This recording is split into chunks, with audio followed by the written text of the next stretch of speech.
Did you know that South Korea just experienced the shortest martial law in history? Sounds crazy, right? But that's not all. This is also the first martial law South Korea has seen in this century. Now that's a big deal when you look at the context. Hey there, it's the useless guy again. I think we can all agree on one thing. Martial law really sucks. It's basically a situation where the military steps in and takes over everything, putting soldiers in charge instead of elected officials. This means that freedom of speech, movement, and even your right to a fair trial are thrown out the window. Instead of normal laws and systems of governance, you've got the military making the rules. And trust me, they're not really big on democracy. Expect curfews, censorship, and lots of do as we say or else moments. It's like living under constant fear with no voice in how things are run. And let's be honest, nobody wants to live like that. However, the situation in South Korea is a bit different. At first glance, it may seem like the president is just throwing out random decisions to protect his power. But let's not talk about what I, or the news reporters, with their outrageous claims think for now. I'm here to talk about real facts. Facts that will leave you shocked and probably worried for the country's future. So, while you're listening to these facts, consider subscribing.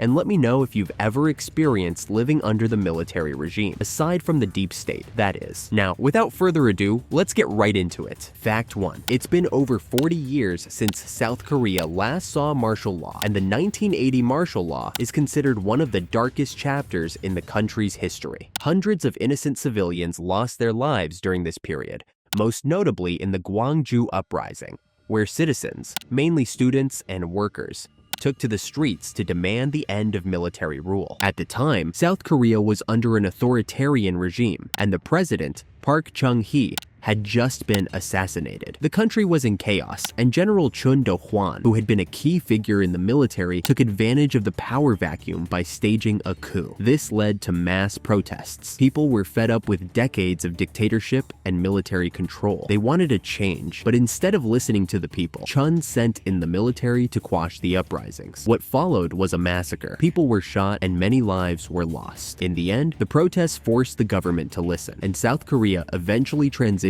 into a democratic system. That was the last time martial law was declared in South Korea, until recently. And you can imagine why many people are a bit on edge now that it's back, even if it was for only a few hours. Fact 2. Now, let's take a look at why martial law was even declared in the first place. President Yoon has been having a pretty rough year. Back in May, he had to apologize after his wife was caught accepting a luxury handbag in 2022, something that sparked controversy. And if that wasn't enough, he rejected a bill that would have launched an investigation into corruption allegations involving his wife, vetoing it for the third time. Aside from that, out of the 677.4 trillion won, which equates to almost $483 billion, 4.1 trillion won, or $2.8 billion, were cut down from the budget in late November. Yoon's popularity drops down significantly, and he gets desperate. So what do you do when you're a politician on the brink of a fall from grace? You cause chaos. President Yoon's justification for martial law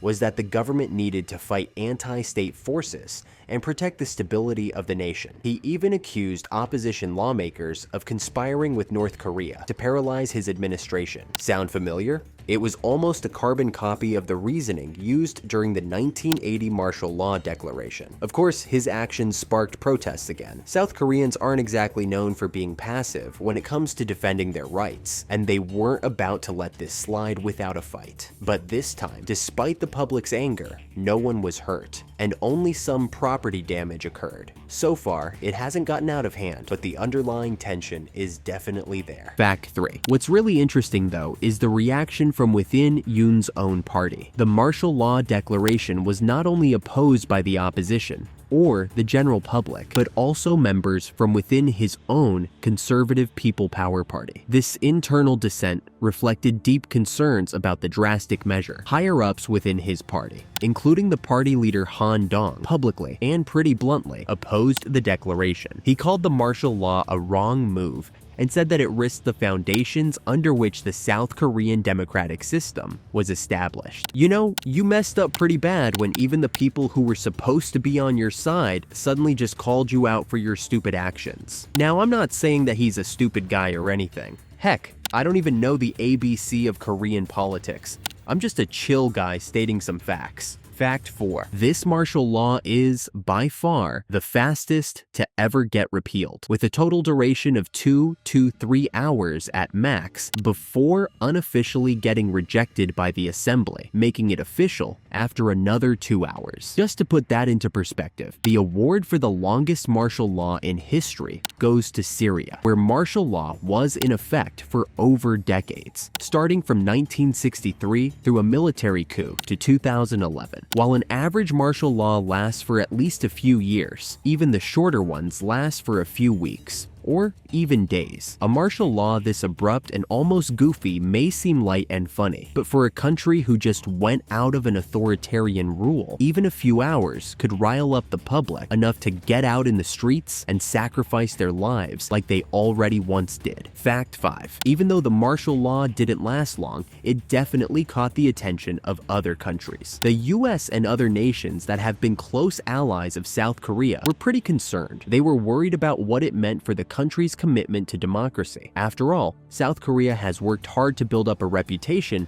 as a democratic nation, and something like this could make people question that. The US, in particular, which has a strong relationship with South Korea, kind of nudged the government to make sure they stayed on track with democratic values. International observers also pointed out that the situation could easily make things tense with North Korea, or stir up protests in South Korea. The last thing anyone wanted was more instability.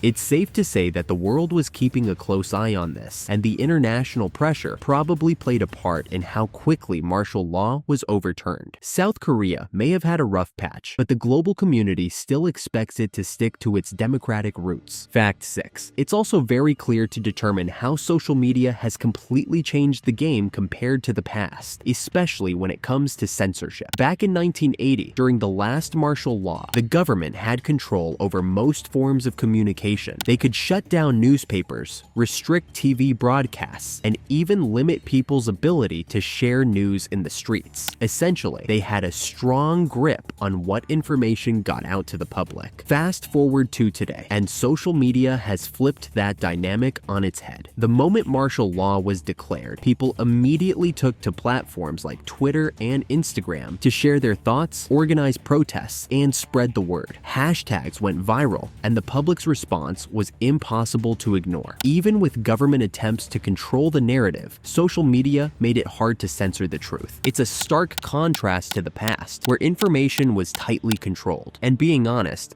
as much of a convenience this is, it's also frightening to think what would happen if it suddenly fall out of reach someday. And that's all the news I could gather until now. Comment what your thoughts are about this whole situation down below. And while you're at it, subscribe and keep yourself updated with some more facts like these. Who knows when you're gonna need this? Until then, the useless guy.